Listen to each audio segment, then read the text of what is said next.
Hey everyone, welcome. Pop on into the chat, say hi, drop us a line, let us know where you're from. It's always fun to see how geographically diverse we all are. So while we're waiting to get started, say hi. And Eric, actually, where are you from? I don't know where you're located. I'm originally from Pittsburgh. That's why you see my terrible towel behind me. So I'm Pittsburgh forever because I was born and bred there. But right now I'm in Indianapolis. Got it. Okay, I'm holding down the fort here in Washington, D.C. We've had a very chill year or so. Nothing exciting has happened. And what about our panelists? Caitlin, let's start with you. Where are you zooming in from? I am in Memphis, Tennessee. Got it. All right, and Zach? I'm zooming in from Chapel Hill, North Carolina. Got it. All right, I went to Davidson. Took a couple trips to Chapel Hill in undergrad. And Megan, what about you? Palm Beach, Florida, where we don't experience winter or fall or spring.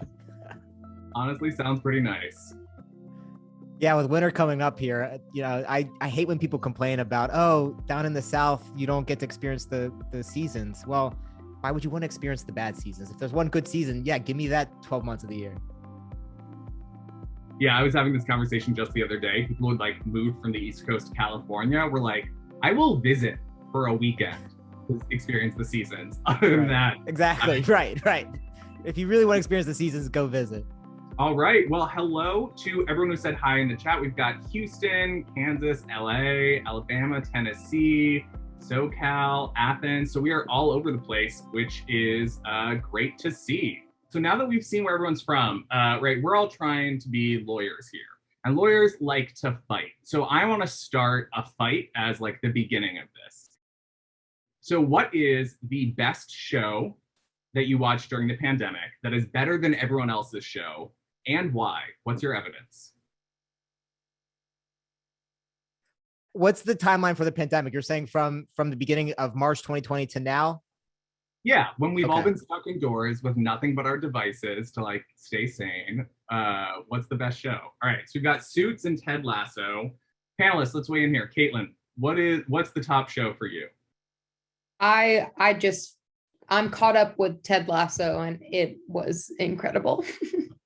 Okay, 90 Day Fiance I'm seeing. I've heard a lot about that, haven't seen it yet.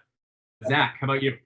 Yeah, the answer to this prompt is Succession. Even though it didn't necessarily come out during the pandemic, it was still able to be watched from season 1 through today. You could watch the entire show, and I think we're still in the pandemic and season 3 just started. It's the best show on television, drama, comedy. It's got it all. Got it. All right. And in the chat, I'm seeing Bridgerton a couple times, more Ted Lasso, throwing it back to Tiger King, the early pandemic days. That's right. Tiger King was the first MVP of the pandemic. That's for sure. The OG coping mechanism. Yeah. Okay. And Megan, what about you? Okay, so I'm going to be super basic and I'm going to have to say Squid Game. I know everybody's thinking it. It's kind of like the murderous elephant in the room, but man, it's so good. So good. Absolutely agree. Yeah, Stephanie just watched Squid Game. Eric, you were talking about it earlier, right? Yeah, but I got to say, I hate admitting this, but especially during the worst part of the pandemic when everything was really locked down and I was looking for a stress relief, it was those dumb reality shows I don't even remember the name of them. Too Hot to Handle, those kind of ones. The Circle, there's all those stupid reality shows that are on Netflix where you're just I just need to shut off and watch something horrible. Just watch dumb people do dumb things. That did it for me. All right. Well, thank you to everyone in the chat for putting in your personal vote. I've definitely added to my to watch list based on this, but it looks like a bunch of us are here. Welcome to all of you. We are very excited for this webinar. I hope you all are as well. So throughout, please feel free to put your questions in the chat, anything you would like to know, and we will try to get to them. But first, let's let Eric start us off. Yeah, awesome. Well, again, welcome everyone. This is the very first joint webinar between Blueprint LSAT and Quimbee. I'm Eric Servone. I'm joined by Tom from Blueprint LSAT. I think LeBron James likes to think he can put together a good super team. This is really our super team. We can argue over who's LeBron and who's AD, but I think we can take the Lakers. So I'm really excited about this. I'm excited about all of you guys being here and watching. The subject of this is what I wish I knew before going to law school. And because my law school experience can be described as mediocre at best, we are joined by three excellent law students, and we'll be introducing that panel here in a minute. I'm excited that they're all here to join us. And it's just going to be a fun discussion, I think. So let's start with the agenda for tonight really quickly here. Again, we're going to start by introducing our panel. I'm going to let Tom do a quick overview of Blueprint. I'll do a quick overview of Quimbee, and then we'll dive right into that panel discussion. We really are breaking the discussion down into three sections. We're going to be talking about the process before law school, considering school, studying for the LSAT. We're going to talk about the actual application process, and then we're going to be focusing on the actual experience of law school. And hopefully these will all answer the big questions that you may have when you're considering the process of applying to law school, of going to law school. I didn't know a single lawyer when I went to law school, so I wish I had something like this. I'm really excited to have this discussion. I really think there's going to be some useful information that's shared here. So excited about this. And then hopefully at the end, we should have a few minutes for Q&A. So again, like Tom said, post your questions in the chat. I think we actually have the Q&A feature enabled. So actually post it there. You can also post it in the chat if you want to do it that way, but we'll be monitoring both. But let's start by introducing our panel here. So sorry, jumped ahead. Zach, do you mind introducing yourself first? Sure. Yeah. Hey, I'm Zach Hornbloom. I'm from Birmingham, Alabama. I went to Northeastern University in Boston, and then I worked in the tech industry for about 3 years in New York. I'm a 3L at UNC, and I'm heading to a law firm called Troutman Pepper in Atlanta after I graduate. Awesome. Caitlin. Hi, my name is Caitlin Jackson. I went to Oklahoma Christian University, a small school in Oklahoma City. And then I am a current 3L at the University of Memphis Law School.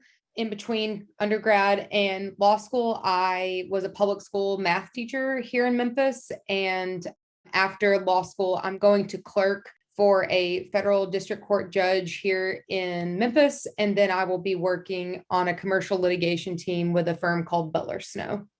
And Megan. Hi, everyone. I'm Megan Jacobson. I'm a 3L at University of Miami School of Law. I'm graduating this December. Super excited about that. I did my undergrad at Florida State University. Go Noles. During my law school career, I worked as a real estate agent, and I plan to go into real estate law after I graduate. I'm going to be, go Canes. I'm going to be working at a local real estate law firm known as Cohen & Cohen, who I interned for the past 2 summers. So all good stuff. Great. Thanks so much, guys. And again, we're excited to have you here. We're excited for the conversation. Let me turn it over now to Tom to talk about Blueprint LSAT and what it is they do there. All right. So before I start my spiel, I want to know in the chat, how many of us have yet to take the LSAT, right? We are pre-LSAT at that stage of our thinking about law school journey. All right, I see a couple of us haven't taken that. Some of us are studying right now. Okay, good. Wonderful. All right, so this will be helpful for those of you. Oh, Karen, taking it in November. Good luck. I hope you don't have the outage and interruption issues that test takers for the October test did, because that was heartbreaking for them. Oh, Kayla, you did? That's terrible. Okay, well, so about Blueprint. Blueprint is an LSAT and MCAT prep company. We've been in the business for 15 years. We've got the highest average score increase on the market, 11 plus points for students in our live classes.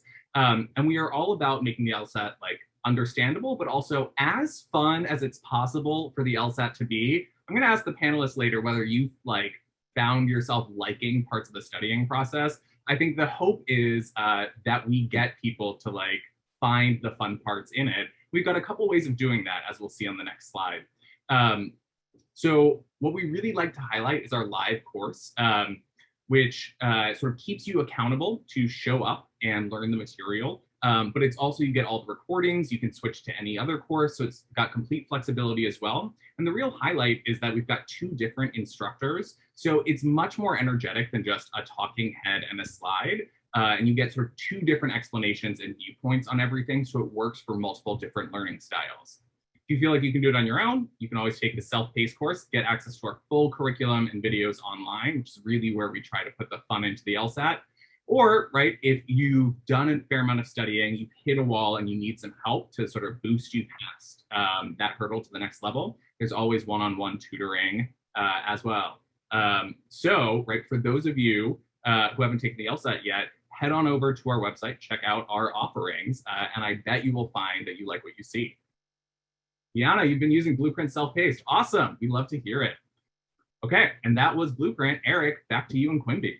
Awesome. So yeah, once you've crushed the LSAT with Blueprint, the next step when you get into law school, you sign up for Quimbee, because Quimbee, we build the things we wish we had in law school. That's really our slogan. We are a team, a large team of lawyers. We are a team of designers, a team of engineers. Fundamentally, we're here to help law students. We were founded in 2007. We've grown immensely since then. We've helped over 500,000 law students, and they crush it. And you can see they love Quimbee. These are real reviews that we have on here.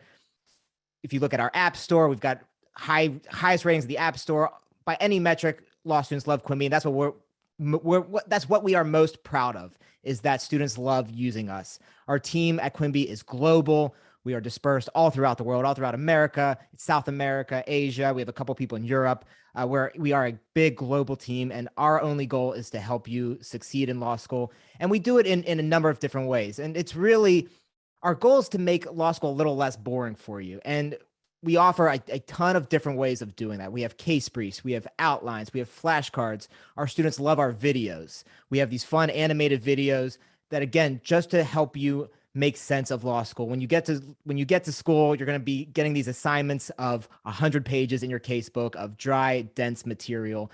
And what we really want to do is try to mold that down, burn that down to something that's digestible, that you can watch a 6-minute video and understand a case that might have been 25, 30, 40 pages long that you had to read, and just help law school make sense for you. So that's the most relevant aspect to you guys who are getting ready to maybe start law school in the next year or two, is our study aids.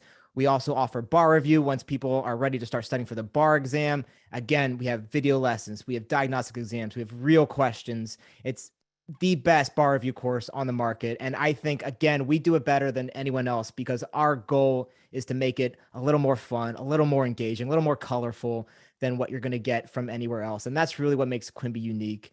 If you talk to, I make a joke about this, that I can now go out to a bar on a Friday night, if there's someone there who says they're in law school and I tell them I work at Quimbee, they light up. It happens 100% of the time. Law students love Quimbee, and it's been incredible to see the immense growth that we have, and to see how much our students really, really appreciate what we offer.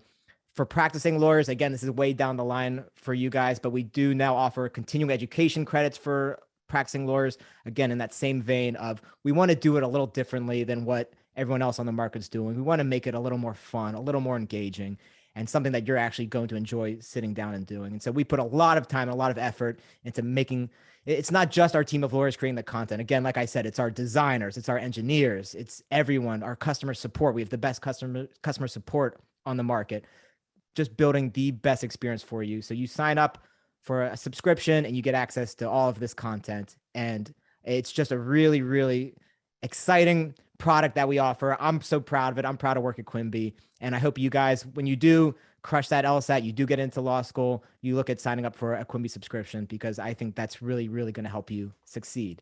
So with that, now we're going to turn to our panel discussion. I'll unshare my screen here so we can focus on the panelists and the discussion. And I will turn it over to Tom, because he's going to lead this first part of the discussion on the process of applying to law school, or I'm sorry, of considering law school and taking the LSAT. So over to you, Tom. Okay, great. Thank you, Eric.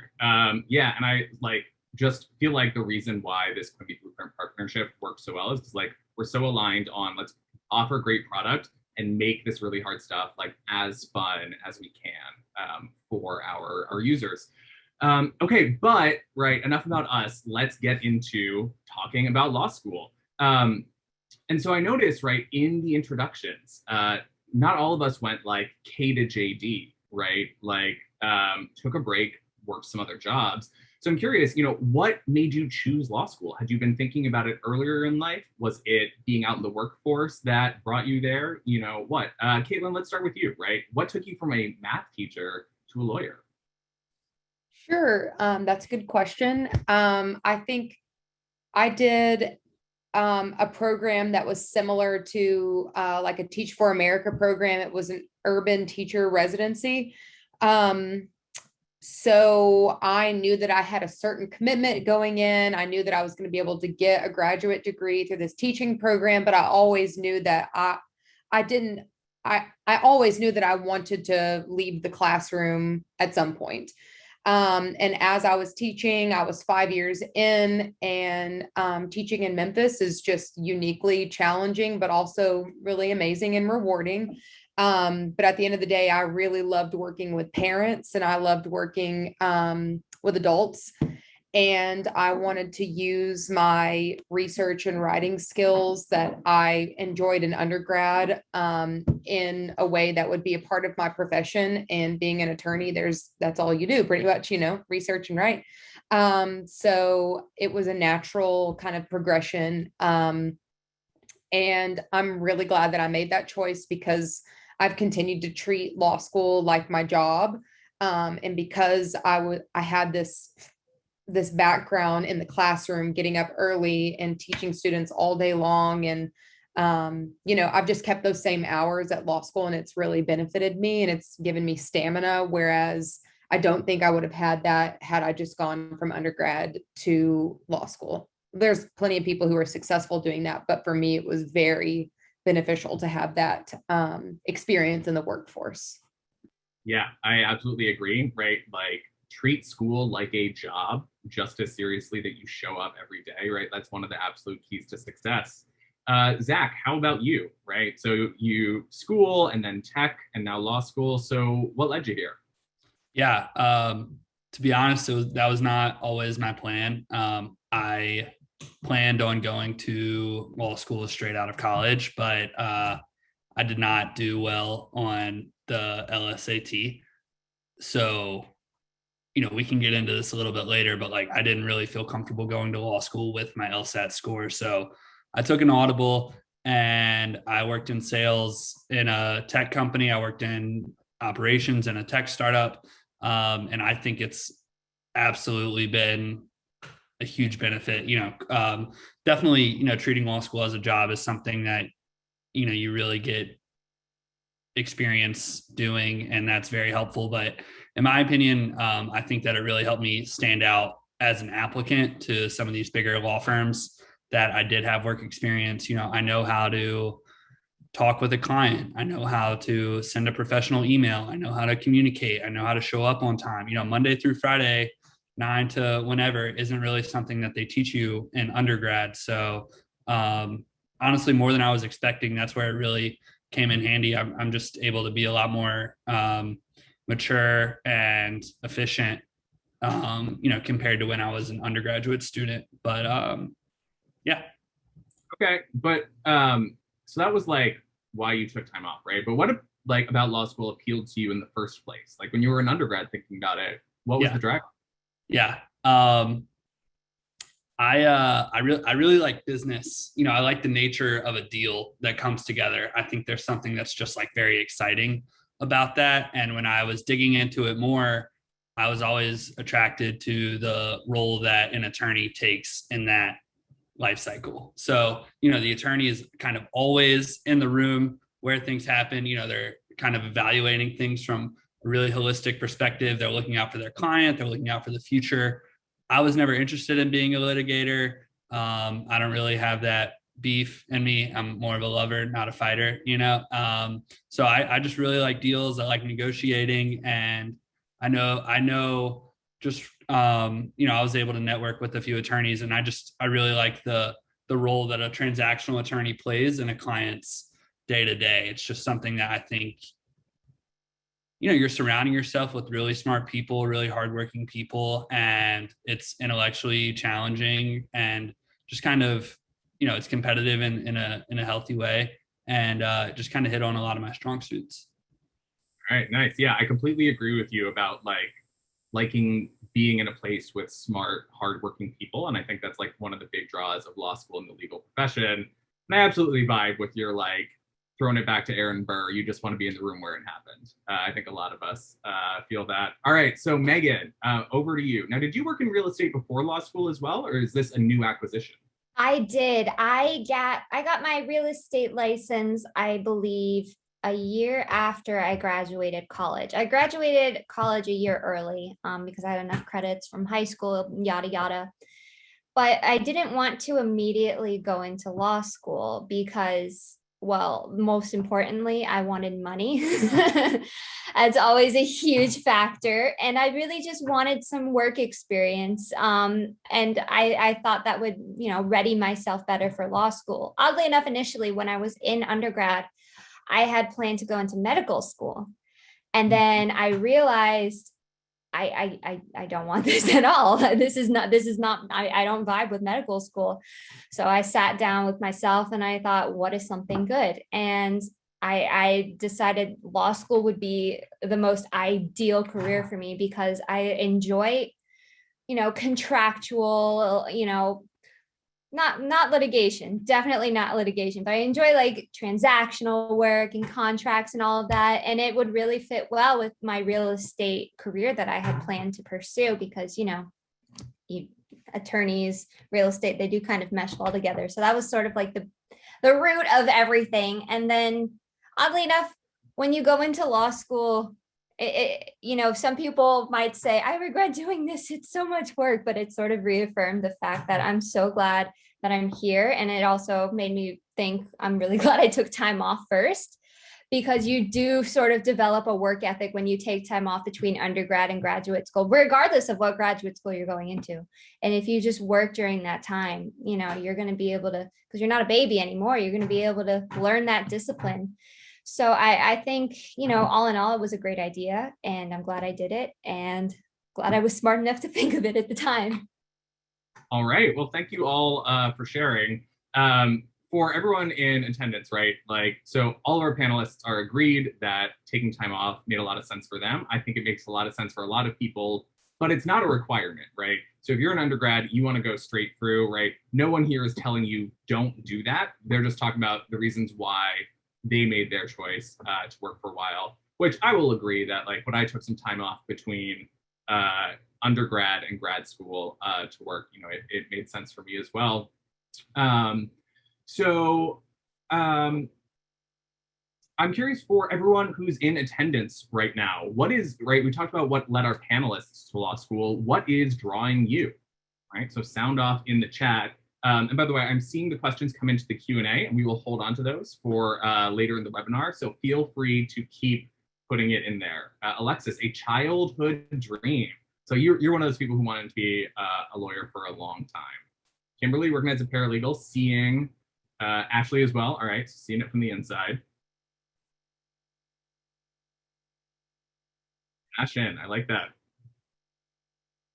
Okay, well, we have people here who haven't yet taken the LSAT, right? And all of you, in law school or like Eric, post law school, have taken the LSAT, right? So let's talk about that part, because it's one of the huge hurdles to getting into law school, right? Sort of the back of the envelope math is that your entire undergrad GPA, what you work 4 years to accomplish, is only worth 2/3 as much in your application as this one test score, which seems bonkers, right? And it can introduce a lot of stress for a lot of people. So let's start with just what made you successful at the LSAT? Maybe even what made you unsuccessful until you figured out how to account for it. Anyone, jump in. All right, Zach. Hey, yeah, I hated the LSAT. It really, it was a very big challenge for me. I think it's very difficult. I took it 3 times. The first 2 times, I think what made me successful out the LSAT is that I was able to take it while I was working and it wasn't my entire focus. I wasn't able, I didn't have the mental bandwidth to obsess over it and really freak out about it all the time. The first 2 times I took it, I was either in college or working at a very low, I was working at a job that I didn't require my full mental capacity. But the third time I took it, I was able to just replace all of like the fun and recreational activities that I would do. I just made that into LSAT time, and then I worked. So it was a stressful period in my life, but like just good time management, I think, is what made me successful, to answer the question. Yeah, I think time management, like really committing. I mean, if you're going to spend as many hours as you need to really see that improvement, you got to give up something else and taking up time in your life. But it sounds like you recognize this other really important factor, balance, right? That like getting to have your brain not think about the LSAT for so much time each day as you're focused on your work. Like I tell all of my students that like, if you're going to turn your brain on, you have to be able to turn your brain off, right? And I think that's really where a lot of people struggle with burnout and end up plateauing because they're not stepping back when they need to. Megan and Caitlin, how about the two of you? What ended up working for you on the LSAT? I can go. I'm a bit of a perfectionist in the way that if I'm studying for anything and I have a study guide, for example, and I get a question wrong on it, my head's going to spin. There's going to be like steam coming out of my ears. So taking or studying for the LSAT was a really big help in, teaching me that I have to have a decent amount of mental fortitude where I won't just break down, because it's no lie that studying for the LSAT is going to be a little difficult because the test is going to be quite difficult. And so if you're not there mentally, then you're not going to be able to do well because you'll freak out in the middle of the test. I know people who've done it because mentally they weren't prepared. So, in addition to learning the reading comprehension and the logic games and all of the specific, items that are tested on the LSAT, you also need to have the right frame of mind in order to be able to absorb that information. Otherwise, you're going to get really mad whenever you get something wrong, especially with the logic games. And you're going to say, screw this, I'm done. I'm just going to take the test. And if I fail, then so be it. And you don't want to do that because you want to get it done the first time or the second time. It's no shame if you take it more than once. Yeah, absolutely not. And you said a lot of things that like really stand out to me as someone whose career is LSAT. Right. It was that like focusing and reviewing your mistakes, right? Improving your method is a huge thing. But the other was mindset. I had a student once who like couldn't get better at games. And I finally realized he was like always doing worse at the second game. I was like, I think you're still stressed about the first one. The only change I want you to make is like close your eyes and take a deep breath between game 1 and 2, see how it goes. And his score rose 7 points overnight. And he like was at his goal score from then on. So like the power of just getting your mind right. So you're like there to just do the best you can in 35 minutes. Right. I see all of us nodding along, right? Like we all have that realization on the in our LSAT journey. Okay. And Caitlin, how about you? Yeah, I had a probably a unique set of circumstances because as a teacher, you have the whole summer off. So I knew that I wanted to study for a summer and then take the LSAT at, I think it was like a September offering. So I started, and I think the best thing that helped me was setting a schedule and sticking to it. So I had the same hours that I would keep every day for some studying. And I'm very good. I think one of my strengths is work-life balance. So I would get myself up in the morning and work for the morning time, but then take the afternoons of my summer to just enjoy and do whatever it is that teachers do in the summer to be able to keep doing their job. But where I went wrong was I scheduled the time where I really needed to do my more intense practice. I scheduled it to begin whenever I began teaching again.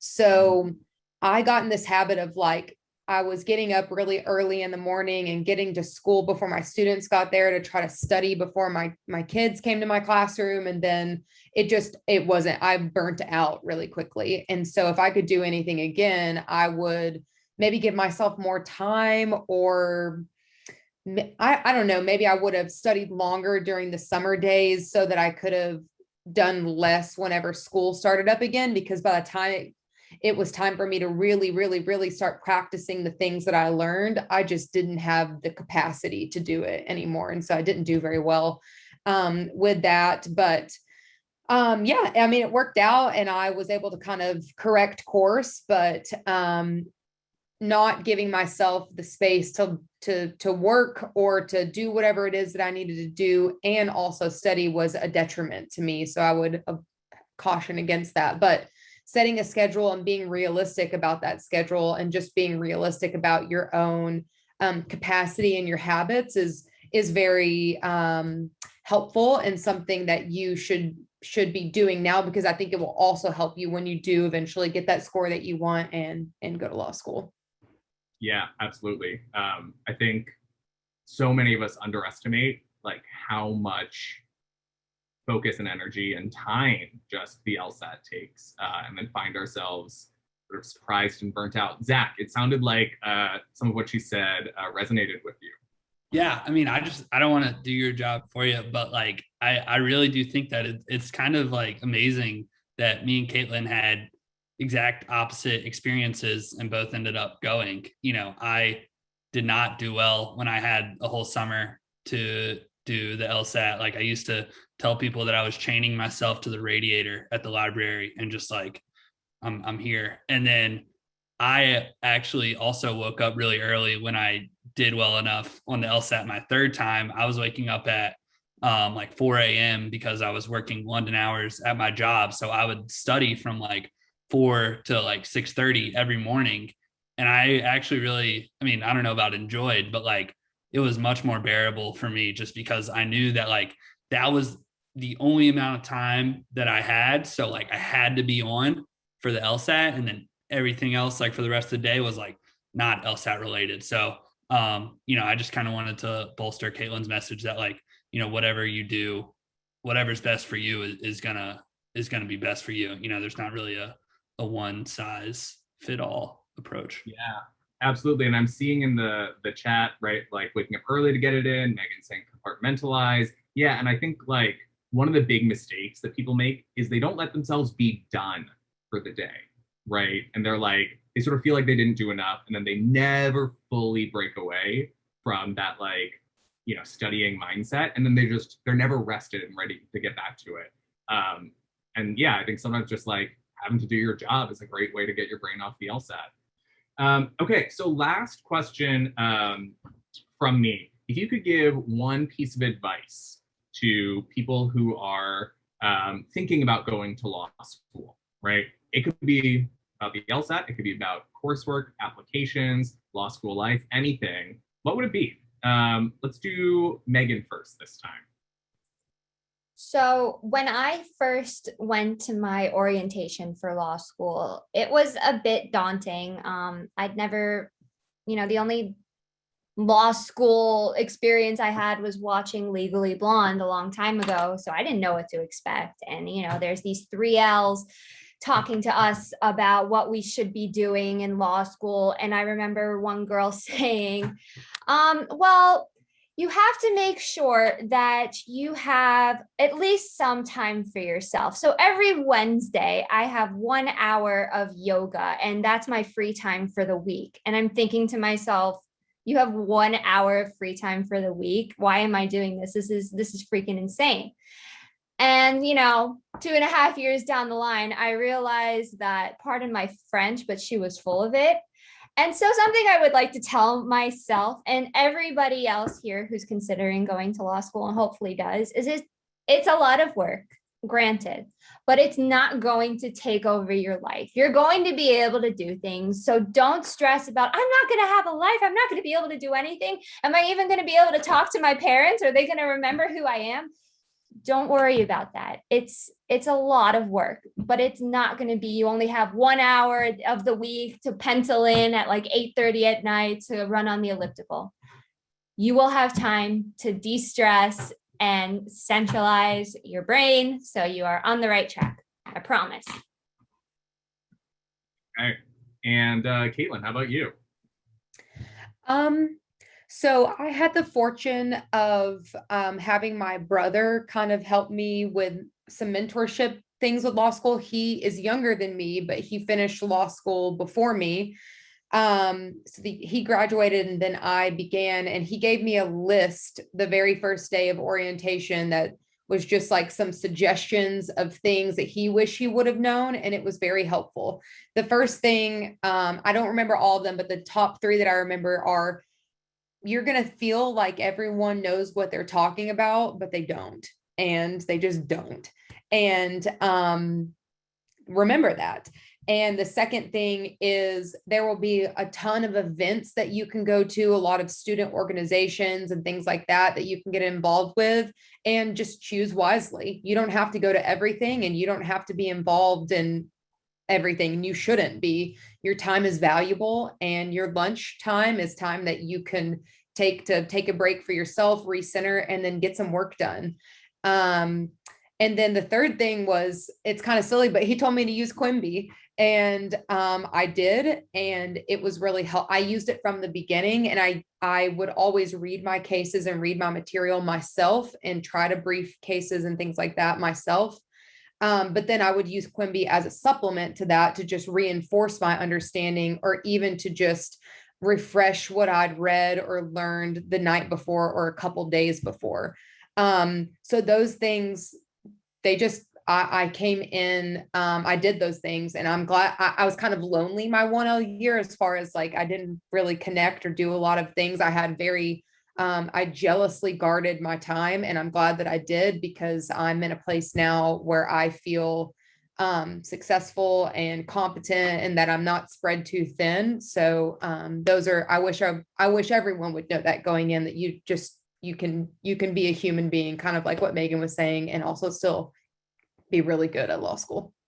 You can say no and take care of yourself and have fun and still be successful. I think that's definitely a message that we need to get out. All right, and Zach, how about you?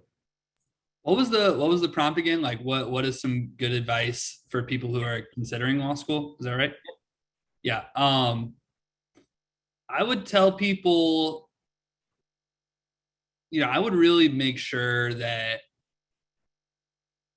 I would have some time to reflect, and just make sure that you're a disciplined person who likes to read.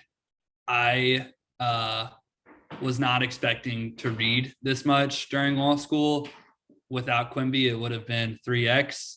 I think, you can tell yourself like, oh, I like reading books, like every now and then. Like, all you do in law school, especially your first 2 years, is read cases, and you just don't really like it just takes a lot of time. You got to be focused, you got to be locked in. So if you like reading a lot, then that's something to consider. And then I think one thing that I like messed up on in my first few weeks at law school was like relying on other people to tell me like how they did it, and then applying that to taking that as gospel, that it would be my own path. Like, I remember one of my best friends is a very fast reader, and he would always get through things in like 1 hour and 15 minutes that took me 2.5 hours. And it was very frustrating, because I would budget 1 hour and 15 minutes, and then I was 2 hours in and almost done. So I think it's just like being disciplined, feeling comfortable reading, and like, feeling comfortable going at your own pace are things that I wish I had known like before I started. All right, great. Well, thank you all for sort of sharing what led you to law school, what helped you be successful on the LSAT, even if it was eventually, and advice for getting into law school. I'll just make one final pitch for the LSAT, right? If that is what is standing in the way of like you achieving your law school dreams, don't try to do it alone, especially if it's wearing you down, right? Like, because your LSAT score is so important, like, you're studying for it is an investment in literally the rest of your life, right? In a way that like sounds crazy, but really is. So if you need help, we are here. But with that, that's before law school. Let's talk about applying, and I'll turn it over to Eric. Awesome. Thanks so much, Tom. And I just want to echo all the advice everyone's been giving so far. I mean, it's really been great. And I agree with everything that's been said. Law school, it is very time intensive, but it doesn't have to be so time intensive that you only have 1 hour a week to yourself. And to Caitlin's point, you can make it that way. I mean, you can just say yes to everything and try to do everything all at once, but it doesn't have to be that way. If you kind of budget your time and you're smart about what you can and can't do, and you're able to say no, it's very reasonable process. I played intramurals when I was in law school. I got to go to the gym every day, that sort of thing. It's very, very possible to have a normal life, go out and hang out with your friends on the weekend whilst being focused in law school and still performing well. It's just a matter of you budgeting your time. And it's so all the advice again has been excellent. And to Zach's point, do what made you successful to get you to where you are. Don't try to do something completely crazy. There's a million books out there about how to succeed in law school and what to do. And yeah, maybe it's helpful to collect some tips and that sort of thing on some strategies to succeed, but you got to law school for a reason. Do what brought you to the dance and stick with that. Know what you are and what makes you successful and stick with that. And it is a lot of reading. Law school and being a lawyer, it's not Elle Woods. You're not Legally Blonde. You're not Suits. It's not all the fun, exciting things you see. Even if you are a litigator, even if you are in court, that's a small percentage of your day-to-day job. Most of your job is sitting at a desk and reading. So in that way, law school really does prepare you to be a lawyer, that you are sitting alone and reading for hours and hours and hours. And again, Quimbee can help with that. We still always suggest that you do your readings, but Quimbee as a supplement can help make that process a little more efficient, but it is still a very long process. So again, before I got into my questions, just wanted to echo what everyone else is saying. It really is, it's great advice. It's been my experience as well. So my first question, and I have to say, I must be pretty good at selecting questions, because my first question I've already seen pop up in the chat more than once. So I'm a man of the people. I will ask the people's question. People want to know, what was your process for selecting what law schools to apply to? How did you decide how many schools you're going to apply to? Did you go visit schools? Did you narrow down a certain number of schools? Was there one school you had in mind? Let me know your process. Zach, we'll start with you. Yeah. So I think like it's easier to understand my decision-making process, like from a little bit of like a bird's eye view. Like I wanted to go to law school because I wanted to get into corporate law and work at a big law firm where the compensation is high and the demands are high. And I think it's like, I think it's a very attractive job. And I know that it's a difficult field to get into. So with that thought in mind, I only wanted to go to the best law school that I could get into. I'm from Birmingham, Alabama. I went to school in Boston, and then I lived in New York. That's to say that I had no connection to North Carolina before I got here. It was the best school I got into. So I applied to schools all up and down the Eastern Seaboard, and in Georgia. And I mean, unfortunately, that's just kind of the way that big law recruiting works, is they look at graduates from schools from higher ranked schools first and then go down after. So my thought was that if I go to a better school, then I don't have to do as well at that school to get in to the interviewing cycle with some of these firms. Caitlin, what about you? Sure. So similar, there is a reality of you have to kind of know what the school that you'd like to go to, what their median LSAT score that they accept is. And that's something that you can do some research online and find that out on their website. A lot of schools are pretty forthcoming about that information and just tell you, last year, the median LSAT score of our class was X, and you can just see where you compare to that. So that was part of it. Like, where can I even feasibly get into? Where can I possibly get a scholarship to? For me, it was an economical decision. I was living in Memphis. Memphis has a very cheap rate of living here. So I was able to stay, and I had a lot of connections. So for me, I knew staying at Memphis, I would have all of the outlines from my brother and his friends for professors that would be helpful to me, that would allow me to be more successful. I would be able to stay in the house that I purchased. I would be able to not have to spend money to move. I would be able to get a scholarship and things like that. So I was more invested in the city that I was already living in. And we have a great school that is well connected to the community. And for me, that made sense. If you're somewhere where there is no law school close by, or the law school is not super connected to places, then you may think differently. Another part is I knew I wanted to clerk, and I knew I wanted to do a federal clerkship if possible.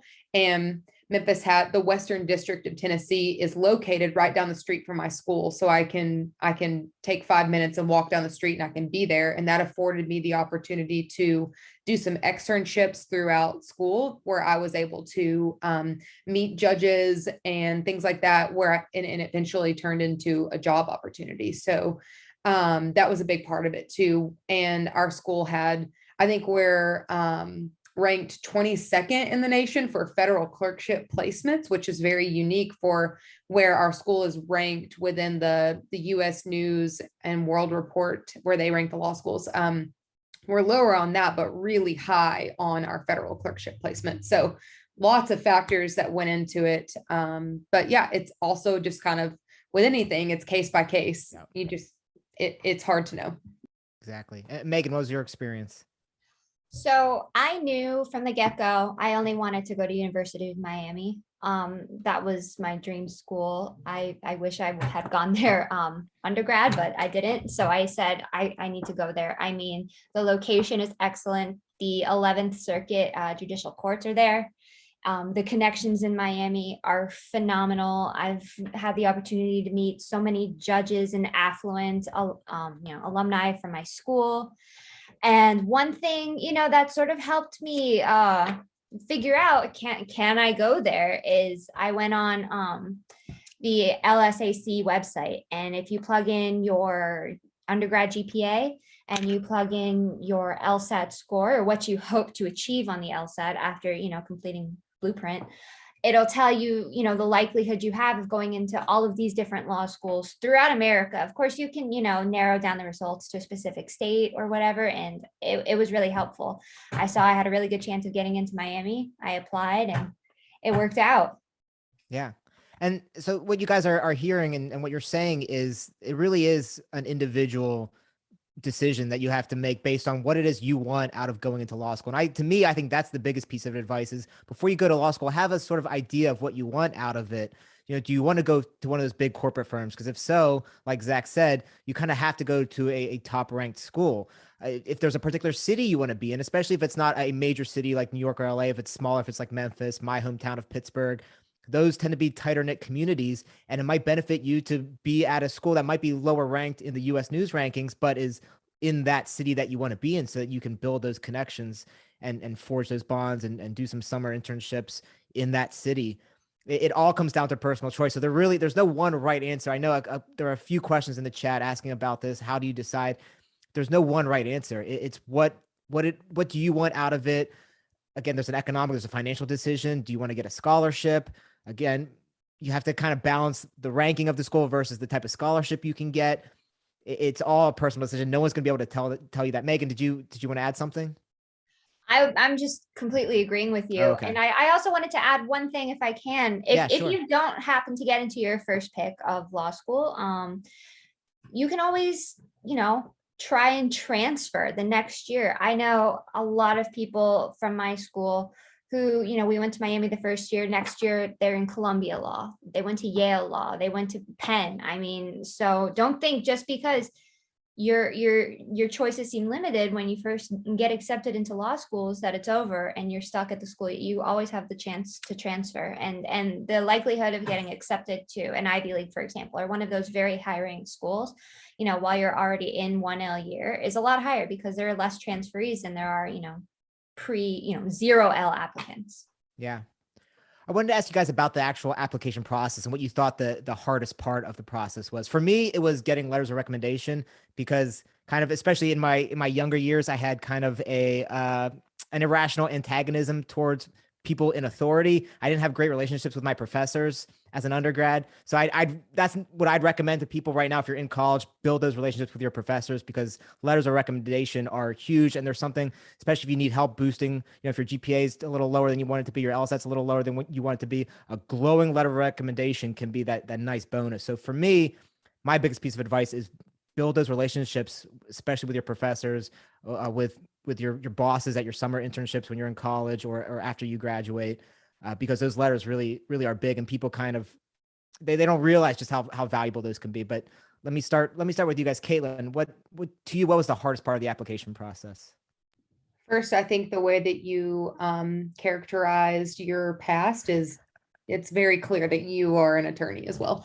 But I think for me, I don't know if that's a compliment or not, but I'll take it. It is. It definitely, it is. Because you made it seem like our antagonist, whatever you said was perfect. But for me, I think that for all the law schools, every application was different, but they were all housed within the LSAC website. And I just found that website cumbersome. I felt like I never knew like where to click and where to open up my application, it just was challenging to me. And maybe you're experiencing that as well, but just the logistical challenge of that website and how they have all of the different parts and things. I just felt like I never could see like my application all in one space and see, okay, yes, I've got my letters of recommendation here, my physical application, my resume, whatever it is, all in one place. I felt like they were all so disparate, and it was hard for me to just like holistically understand what I was doing at each school. But it's something that's manageable, but I didn't love the platform of the application process. Yeah. Caitlin, how about you? I'm sorry, Megan. So the first thing I did when I applied was I looked at, how the applications were going to be, read by the university. Are they going to be accepted on a rolling basis, and you're going to be accepted or denied on a rolling basis? Or are they all taken in one chunk, and then, the registrar just kind of goes to, okay, we're going to take him, not take them. So in my school in particular, it was a rolling basis. And so I knew the sooner you got the application in, likely the better chance you would have getting accepted. And so I knew I had to start on my application, as soon as possible. I think the hardest part for me was, that sort of statement of purpose, because what are you going to say? Why do you want to go to law school? Because I want to go to law school, and you can't write something generic. They're looking for something that's a little creative, and it's not the same. Oh, I want to go because my mom always said I was good at arguing, which, I'm sure a lot of people are thinking that now. I love suits. Like, everybody knows why you want to go in, because you want to be a lawyer, you want to make a difference in the world, or you want to make a lot of money. That's what you're interested in. But that was just tough trying to think of something, non-generic to say. Zach, how about you? Yeah, I think my answer is kind of just like, an amalgamation of what Megan and Caitlin were saying. Like, I also wanted to stand out. I'm a straight white man applying to law school. Like, there's a lot of applicants like me that are applying. Like, I needed to stand out and make sure that, I put myself in a position of success. So one thing that I did was write the supplemental application for each law school that I applied to. I would write like a personalized essay on like why I want to go to like X school in New York. And I would do that for like all 4 New York schools that I applied to. And then kind of like to echo what Caitlin was saying, like all those different deadlines and getting the letters and the forms, like staying organized, working within your calendar is, it's a very useful skill for law school, but it's definitely something that like I wasn't expecting to do. And honestly, that might've been just because I applied to like several schools instead of just like 2 or 3. So I did have a lot on my plate, but yeah.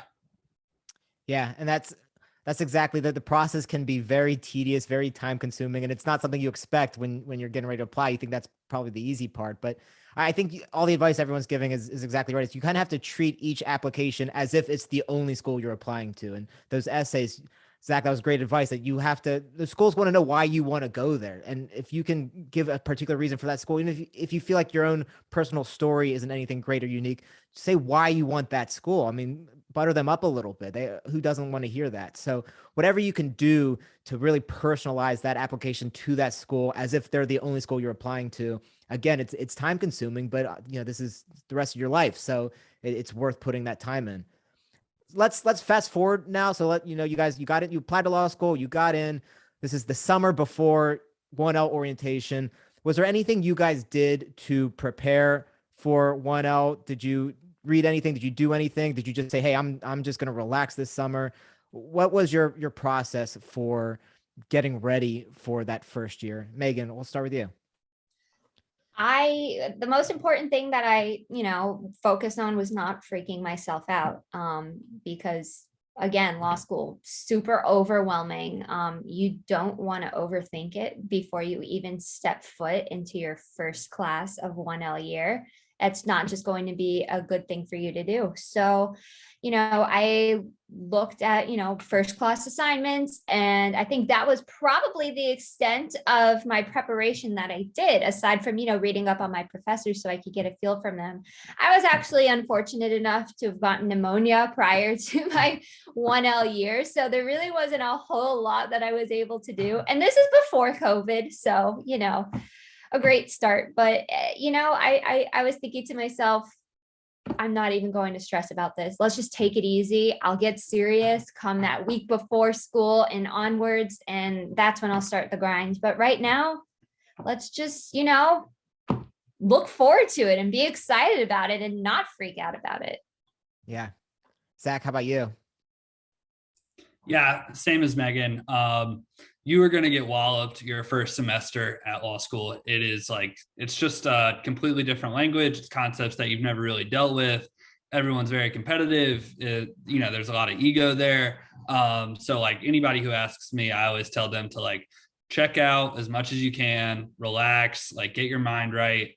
If you really want to read something and prepare yourself, people really like this book called Getting to Maybe.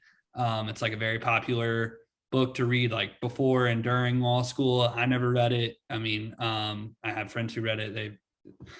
Everything turned out fine, but it's a marathon, even though it's only 6 semesters, you're reading you're reading a lot, you're working a lot, the days can really blend into each other. So I would just relax and get your mind right. Caitlin, you're nodding your head.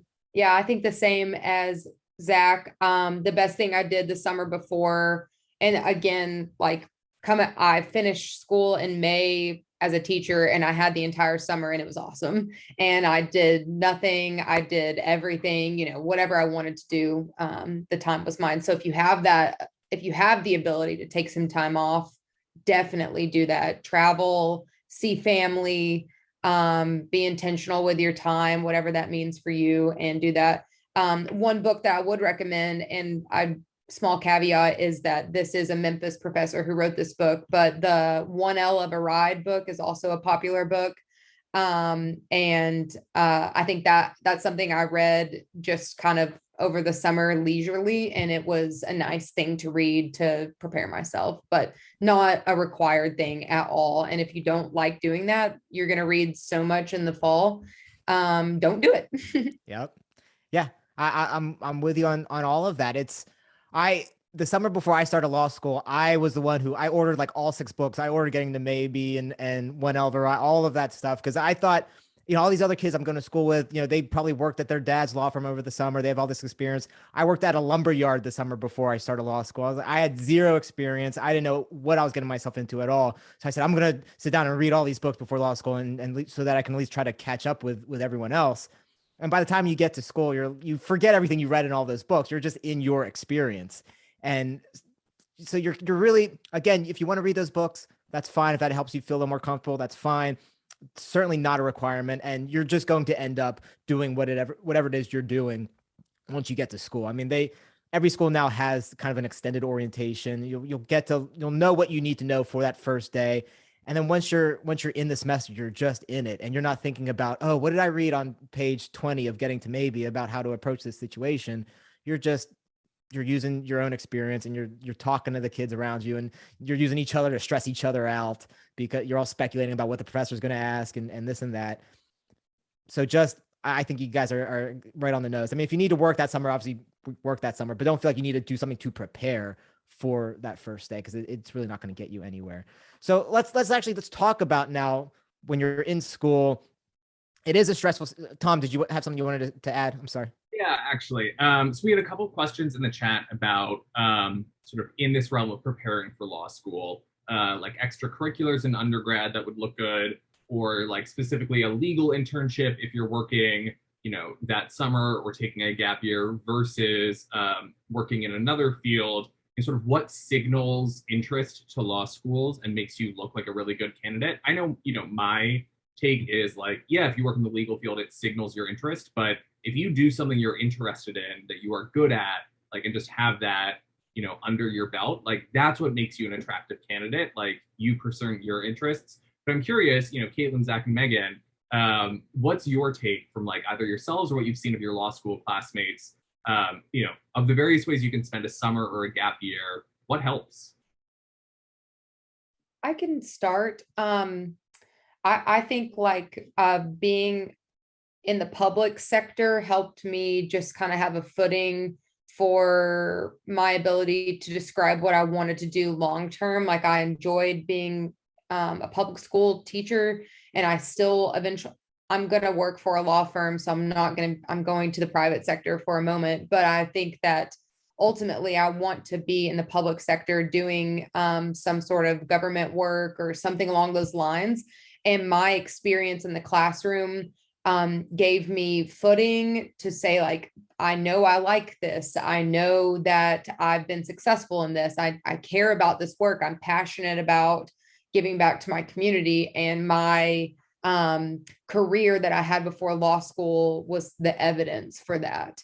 And I don't think that this is another thing. There's no one right way, but I not only said, like, I truly am committed to public service, and I was able to prove that by showing like, well, I've spent 5 years in this classroom and I really loved it, and I want to keep doing that kind of work. So that was helpful for me to kind of have that touchstone. I think for me, I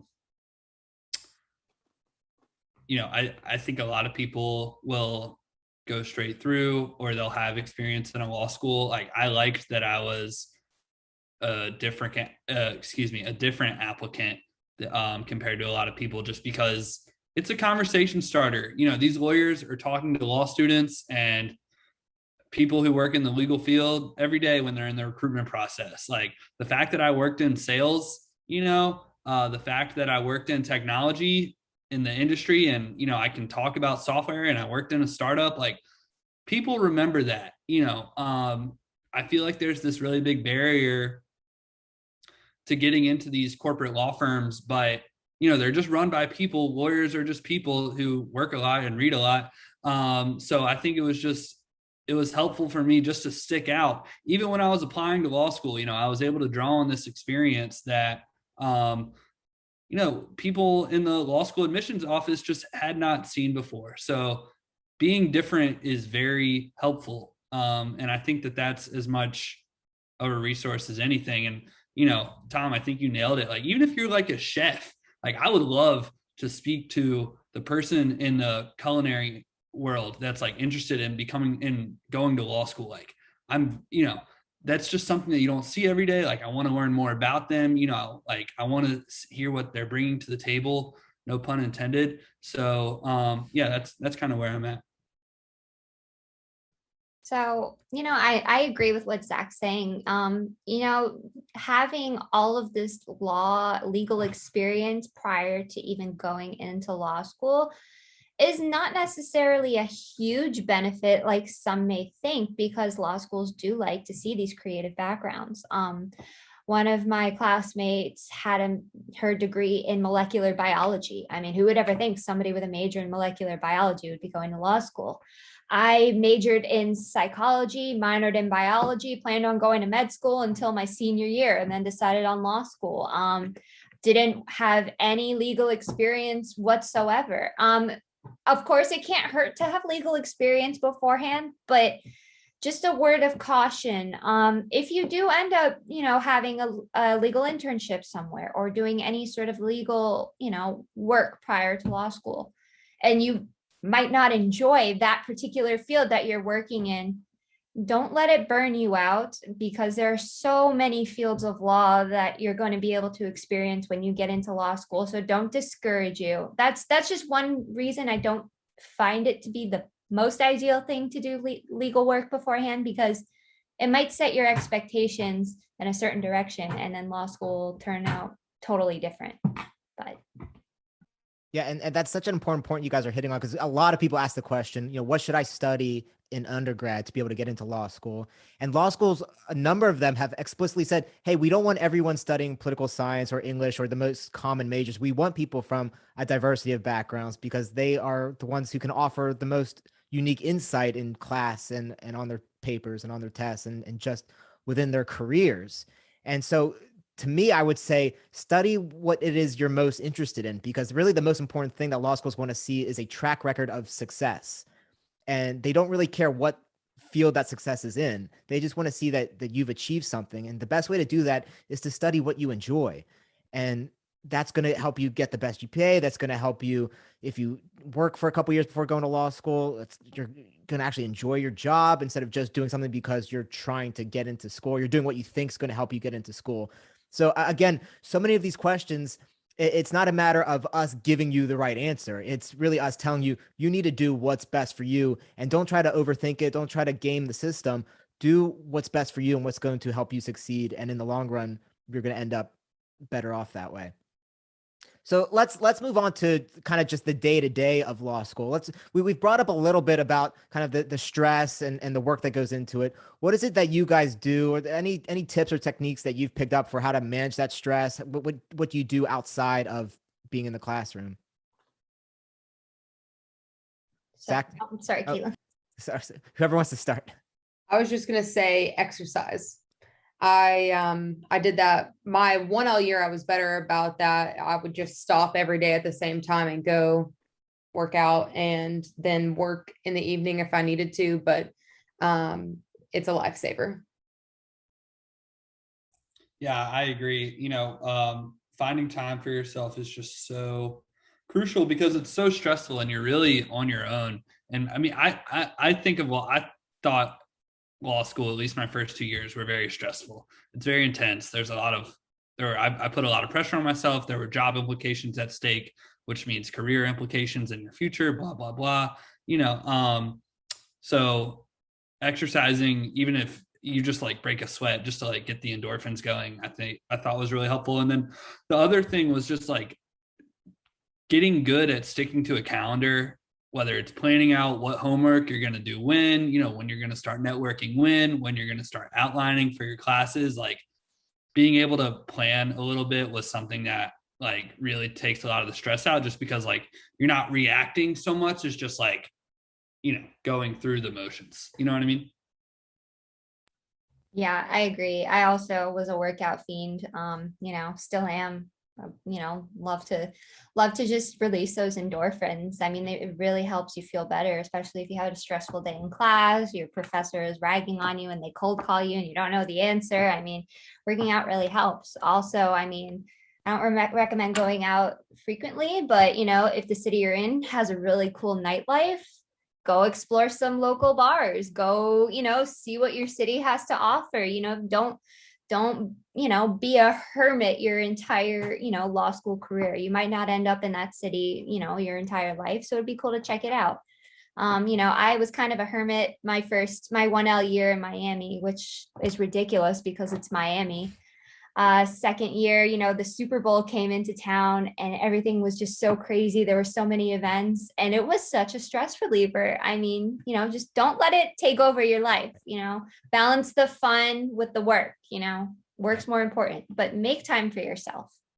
Yeah, you guys are all talking about it, that mind-body connections, that finding that balance.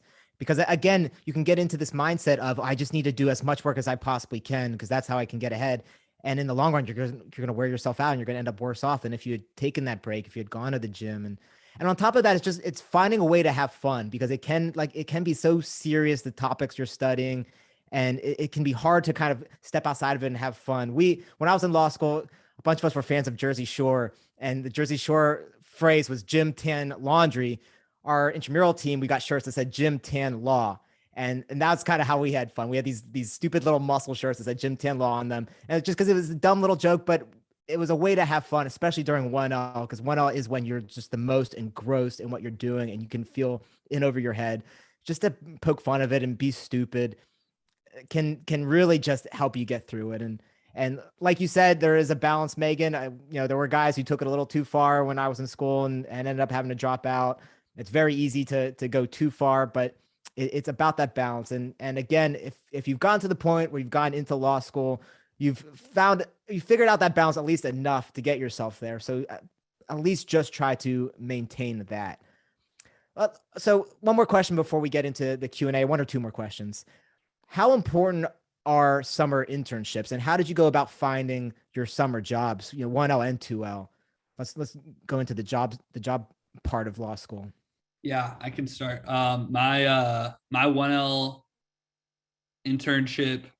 So the summer after my 1L, I had agreed to work at a firm, but then they canceled the summer program because of COVID. So I ended up doing something at, just through my law school, like something pretty low key. What you do during your 1L summer doesn't really have that much of an impact on your future career. Like I was hoping to look at it as just a chance to try something completely new, like maybe even litigation, which is scary to me. But your second summer, the summer after your 2L, it does have a pretty big role in whether or not in what you do after you graduate. Just immediately after you graduate, like most of the time you're going to get an offer to return to that law firm if you do work at a law firm after your second summer. Which is great. So it plays a pretty big role. My summer internships, I also had the same situation as Zach, as my 1L summer internship was canceled, but then they immediately extended an offer for my 2L summer. So it was something that just kind of led one thing into the other. And what I did for my summers is I split them up into 6-week chunks. And I think that's something that some places are doing, some firms do. So my 1L summer, I was supposed to be at a firm, and then I was interning for a judge. And then the second summer, I split between 2 firms. And for me, it was hugely important. Those opportunities turned into job offers for me, and that can happen sometimes. I think Zach's right. Like, it's not everything, and it could be an opportunity for you to try something that you have not done before. I think the last 2 years for all of us who've gone through law school, it was just unique because of the pandemic, and hopefully things will be a little bit more normal, whatever that may be for you. But internships can be a source of, can be a job opportunity if you want it to be. And for me, I'm really grateful for that experience because I'm able to now be in my 3L year and know what I'm doing post-grad. Totally agree with Zach and Caitlin with what they said. My 1L year, like, COVID sort of threw everything upside down on its head. I was going to clerk for a judge in Broward County, which is sort of near Miami. But the entire court system was shut down. Everything was in lockdown. Nobody had any idea what was going to happen. And so, fate kind of guided me to a local law firm that is in, my hometown. So, they extended the opportunity for me to intern there for my 1L summer. It was entirely virtual, which was kind of awkward, honestly. Your first time interning for a law firm and everything's on Zoom. And FaceTime and all of those things. But, it was a really cool experience for me. I really enjoyed it. And I went back my 2L summer, did the same thing. And they offered me a job opportunity for as soon as I graduate, past the bar, which was, like the coolest thing ever. But one interesting piece of advice one of my 1L professors gave me, super cool, really esteemed. She Harvard Law, Dartmouth undergrad, super brilliant. She said, if you don't work in a law firm or you don't clerk for a judge over the summer, who cares? Get some other experience. Work at Starbucks if you want to. You're going to be working in law the rest of your life. If you want to do something else, it's a summer. It's not going to make or break you. If you're an awesome student and you're making connections throughout the year, work at Starbucks, have a Frappuccino, Yep. And it's funny that you get this idea, and I don't know if it's the schools, if it's other students that kind of put this idea in your head that there is this one particular path you're supposed to follow, especially when it comes to these jobs, that, your 1L summer is supposed to be some sort of high profile nonprofit or government agency. And then 2L is supposed to be the law firm that you're going to end up working for your career. And that is maybe 5 or 10% of people for whom that's the case, that's the path. But for whatever reason, it feels like if you're not on that path, you're not doing it right. But for 95% of students, that's not going to be the path. And again, it's very hard, especially for people who are in law school, because most of those people, your personality type is you want to know the future. You want something concrete. You want something stable. And the fact is the world just doesn't work that way, no matter what you're doing. So it is exactly what you're saying. It's just be open-minded, take what's given to you, do the best you can, and you'll figure it out. You have to just trust the process, trust that you'll figure it out along the way. Let me ask one more question before we turn over to Q&A. And Tom, maybe if you could queue up a Q&A question or two, for after this question. What is the biggest difference between undergrad and law school? Because I think that's the closest thing people have to compare to law school is their undergrad experience. What's the same, what's different about those two experiences? I think the first thing that came to my mind was the curve. At least where I went to college, there was no curve. If there were 20 A level students in the course, then 20 A's, no big deal. Law school is very competitive because of the curve. So, at least at UNC, I think it's only like the top third of the class can get an A-. So it's just kind of like upping your level of discipline, of focus, of, time management, because like you're in a classroom with people like you who are willing to go the extra mile, whatever cliche you want to put in, like who are really hardworking and are really checked in. So I think just it's pretty intense. It's a lot more intense than undergraduate.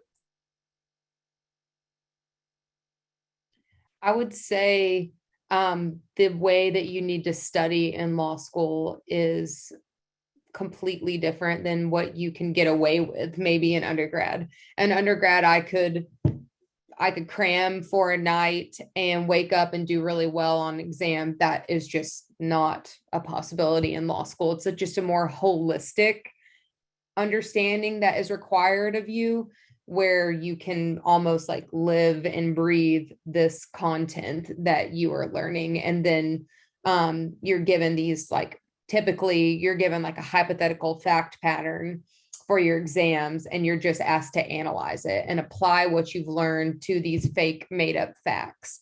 So that's just so different than anything that you're in undergrad. It's just more objective. Like, I can check these boxes off, and I've learned how a cell splits and becomes two or whatever. But whereas in law school, it's like, I have to know the nuances of the rules and the exceptions to the rules and things like that. So just more the depth of understanding that's required in law school is far deeper than you need in undergrad. First of all, Tom, I totally agree with you. Mitochondria is the powerhouse of the cell. That is exactly what I thought when Caitlin was talking about cells. But, law school is a more analytical way of thinking. Everything is a gray area. You're going to get so annoyed because your teachers are going to be asking you questions and you think you have a solid, concrete answer to it, and they're going to pose another question. And there's really no right answer. Things can be argued each way. Like Caitlin and Zach were saying, undergrad, everything seems a bit more black and white. Depending on your major, some might be more concrete than others, of course, but it's a completely different way of thinking. It's a completely different way of writing, but that's what your 1L year is going to prepare you for. So don't worry about it. That's where you iron out all the kinks. They teach you how to write. They teach you how to think, but you're definitely going to be putting in a lot more effort than you may have put in, or at least I could say I put in undergrad. I mean, to cram for a test. I had a final at 6:30. I studied at 3:30 at night and wore some sweatpants and did my final. That's not going to fly in law school. Yep. Well, I could ask you guys questions all night, but I know the chat's been rolling. Tom, any questions from the chat that you think are worth asking in these last few minutes we have here? Yeah, let's start with one. So some of our attendees really liked the book recommendations. And so we've got two, but can we get two more, right? So everyone gets to recommend a book. So what's your plug? I mean, preferably related to like doing well in law school, but could be about literally anything. I have a pretty good recommendation for legal writing, and everybody's going to be taking legal writing courses their 1L year. So this might be a good, it's called, I'll write it in the chat. It's called Dreyer's English. Let me spell that out for you. And it's not a super dry book. It's actually pretty quippy and a nice light read. And it sort of helps you understand how to write, So I think I would Megan, I'm obsessed that you said that. Zach, that you have it. My copy is over on a bookshelf somewhere. Literally, you wouldn't think a book about like grammar and how to write and usage would be as utterly captivating as it is. It's awesome, right? I love it. It's on my bookshelf staring at me right now. I mean, it's excellent. My 1L professor recommended it to me and I've read it like 3 times, which is sad, but it's awesome. Definitely recommend. I have a book. So One L of a Ride, which I recommended earlier by Andrew McClurg.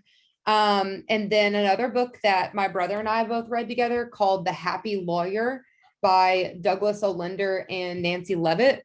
It's just about, it kind of gives you the statistics of like, here's what the profession of law has been and how, mental illness is an issue and just substance abuse and things that have typically been associated like stereotypically with the profession, and how you can just not repeat that, and how you can be an attorney and also enjoy your life and also, not be miserable. So I recommend that, especially for those of you who are worried about that work-life balance and how to achieve interpersonal happiness and happiness with your profession.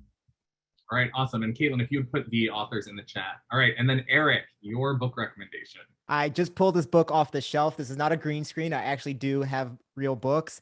This is Greg Girardo, A Comedian Story, and it's actually written by my friend Matt Balaker. Greg Girardo was a Harvard Law School graduate. He ended up working at Skadden, one of the big Wall Street firms in New York, for like 2 months and quit to become a stand-up comedian. And he's one of the best comedians of the early 2000s. Unfortunately, did not have a happy ending, but he was a great comedian, and just goes to show that you don't have to follow whatever the standard path is laid out for you. You can change course right in the middle of it. You can drop out of school. You can become a stand-up comedian. Follow what it is you want to do with your life. And so I recommend it. It's an easy read. It's a well-written book. Greg Girardo, A Comedian Story. All right, great. And then we got a couple questions about finances, right? Like if you're not supposed to work during 1L, how do you pay your bills, right?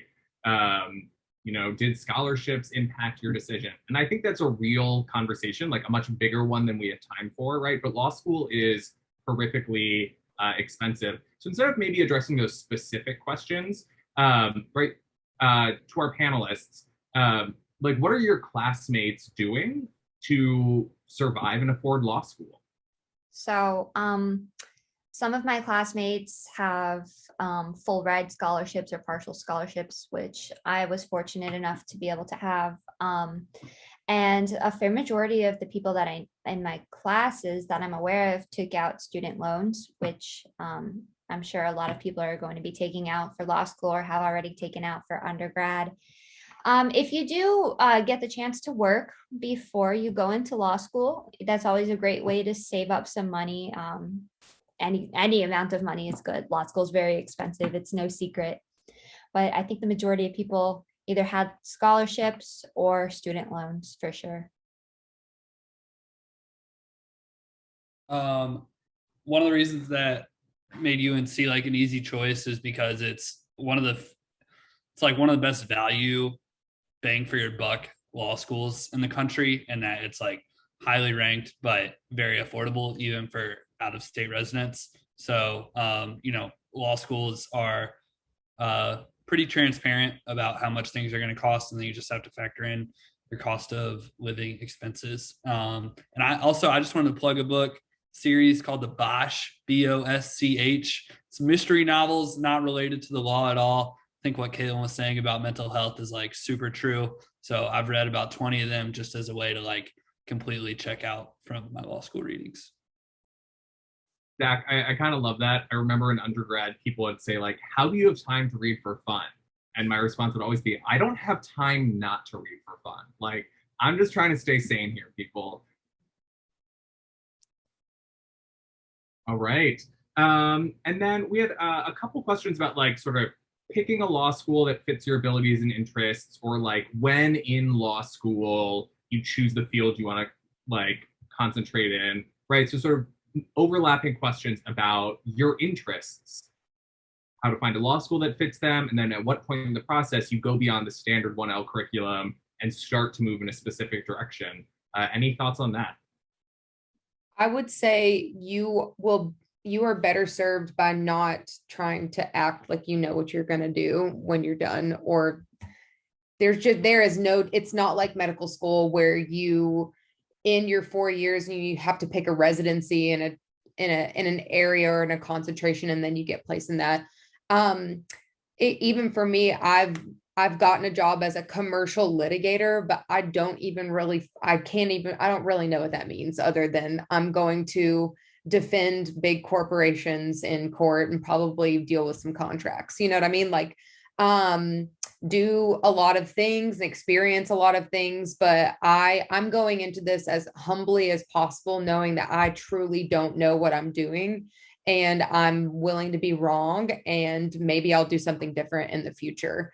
And I think the beauty of the JD is that you can do those things, and it's a versatile degree, and it's something that allows you to you can just go into lots of different fields. Yeah, and I just I would caution against going to a law school because they're like really good at teaching like this type of law. Like, in my opinion, everybody who goes to law school is going to work hard. That's like ingredient number one that you need. Kind of like I said before, like my advice, if you're stuck between law schools, is to go to the higher ranked one, just because you're going to have more career opportunities, or you're more likely to. With regards to like figuring out what kind of law you want to do, doesn't really matter. Like most people don't really know. But it's helpful to know, but it's not a prerequisite at all. Yeah, I know before I went into law school, we have some family friends who are attorneys, and I was telling them, oh man, I mean, I think this is what I want to study in law, but I'm not 100% sure. And they're all saying, oh, don't worry. There are so many fields of law now. You're not even going to know what to do with them. There's going to be so many exciting things that you're going to be able to study. And they just keep coming up with new fields and subfields. So I think the options will definitely be plentiful. You might think you want to study one thing in law now, and then you end up in your 2L year and you're thinking, I think I want to do trademark law. I want to do, property law. There's so many things. And regarding, where you might want to choose your law school, of course, ranking has a lot to do with it. But there's also the fact that some areas of the United States are obviously more heavily populated than more rural areas. And there's certain places you can make more connections than others. So in addition to ranking, where you're able to be, you know, within like close proximity to a bunch of successful, affluent people that might be able to guide you in your career is also something very important. You know, not necessarily, you don't have to go to New York or Miami or LA, but certainly there's a lot of cities where, you know, they have really esteemed alumni and a lot of people who, you know, come to speak at the law school, and they can give you great advice. So take that into consideration as well when you're deciding where to apply.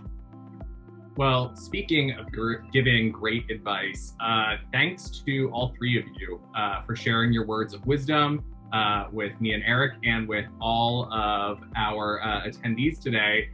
Those of us in the chat, can we get a shout out to our great panelists, thanking them for joining us here today? All right. And Eric, any final words from you? No, this was really, really excellent. And again, it's so great to get advice from people who are in the middle of law school. They know exactly what the world is like right now. And I would say just take this advice, take it to heart, but also understand that your process is going to be a personal one. You have to, again, I keep pounding this home, but you have to make the decision that's best for you and not base it on what someone else is doing, what you think you should be doing. Take this advice, use it, but ultimately you got to make the decision that works for you. But thank you all for being here. All right. Well, one last time, thanks so much, everyone, to our panelists, to our attendees, and everyone else. Stay safe out there. We are still in a pandemic. But with that, have a good night, everyone.